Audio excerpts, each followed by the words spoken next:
Lero jenga kiensengi mayale ko bage ko chengera litkolia abatami go sentano displaced person me county ya Kisii ni gome go nyara ko bago kwana kigwa sense mo ya riani ye kutoka ime constituency ya Bonchari go kwana kurwa chinsemo eyo James Oro uyole omoteneneri bwensemo area ya Western go se ensemo area ya Nyanza Western Kakas nyale ko baga ko bolie serikali nyale ko bage ko irege tambo kia bwango na kwane kianga balie banjabanyarite ko bakwenyarira chibesa cyabo banyare ko babagwaka no chika kenyare ko bakwene kini go bagenda ko bagwetera makongu chika ke bataranyara ko babagwaka no amone serikali.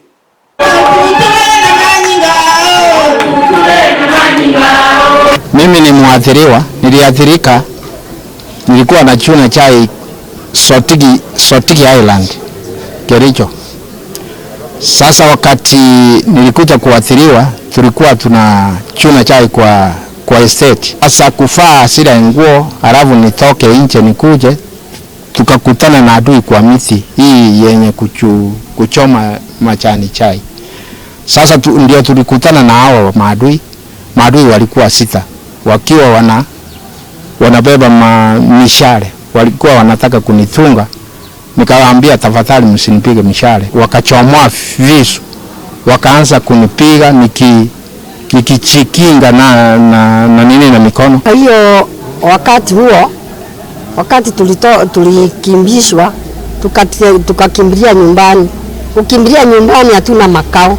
Wale walitupea makao wakati huo wamekaa na sisi mpaka wamechoka. Sisi pia tumejumuika hapa ili tusherekee, tukumbuke wale wetu wote walipigwa vibaya wakatorokea maisha yao.